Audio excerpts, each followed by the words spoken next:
조선시대에 들어서는 조선시대의 법전인 경국대전에 양로연에 대한 시행책을 정해 놓았습니다.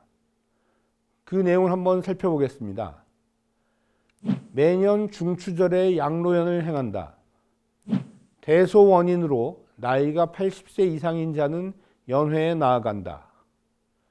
부인들은 왕비가 내전에서 연회를 베푼다.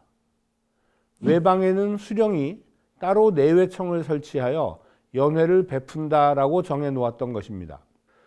조선시대 양로연에 대한 자세한 내용은 세종실록 올해이, 국조 올해이에 기록되어 있습니다. 조선시대 양로연의 종류는 다음과 같았습니다. 왕이 경복궁 근정전이나 창경궁 명정전 같은 곳에서 주최하는 양로연이, 왕비가 내정에서 여성 노인들을 위해 주최하는 중궁 양로연이가 있었습니다. 왕세자가 왕을 대신해서 주최하는 동궁 양로연이도 있었고요. 각 지방의 수령이 주최하는 개성부 급 제주 부군현 양로연이가 있었습니다. 학교인 성균관에서 베푸는 양로연도 있었고, 또 왕이 궁궐이 아닌 곳에서 특별히 양로연을 베푼 기록도 있습니다. 정조가 어머니 해경궁 홍씨와 아버지 사도세자의 환갑을 맞이하여 화성에 행차했던 일 기억하시죠? 이 을묘년 원행 때 정조는 화성에서 다양한 행사들을 개최하였습니다. 그 중에 하나가 바로 양로연인데요. 낭남원에서 화성 인근 노인들을 초청하여 양로연을 개최한 기록입니다. 조선시대 양로연은 스승 공경의 의례로서 세종대왕 시대에 처음 시행되었습니다. 이후 거의 매년 행해졌지만 세조와 연산군 때에는 거의 시행되지 않았습니다. 성종과 중종 때에 다시 양로연일을 매년 거행하게 되었고요. 하지만 조선 후기에 들어와서는 가뭄이나 재해 등을 이유로 궁중에서는 행하지 않게 되었습니다. 세종대왕 시절의 양로연은 우리의 스승인 노인을 공경하기 위해서 왕이 모범을 보이려고 베푸는 잔치였습니다. 양로연은 기본적으로 노인을 공경하는 잔치이지만 노인들이 많은 경험을 지녔으므로 스승과 같다는 의미에서 사제관계를 표현하는 것이었습니다.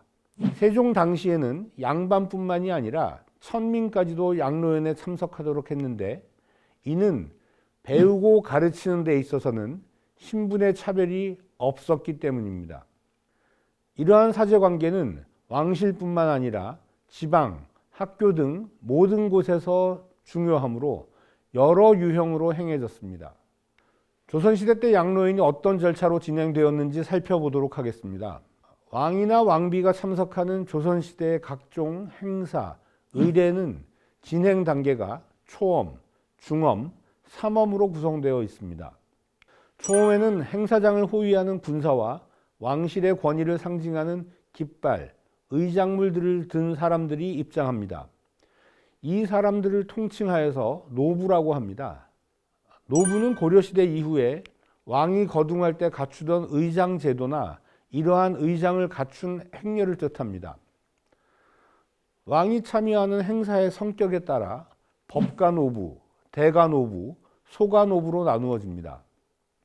왕의 권위를 상징하는 노부는 그 규모에 따라 완전한 노부를 구성하면 노부대장이라 했고, 그 반 정도로 줄여서 구성하면 노부반장이라고 하였습니다.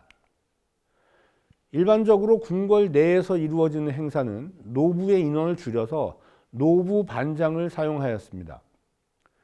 노부에 대해서는 다음에 다시 자세히 설명할 기회를 만들겠습니다. 초엄 때는 군사와 노부가 각자의 정해진 자리로 입장을 합니다. 중엄에는 왕을 가까이에서 호위하는 군관과 왕실을 상징하는 의장물을 든 사람들이 왕이 업무를 보는 공간인 사정전, 문정전 같은 곳에서 행사 준비가 끝났음을 왕에게 알립니다.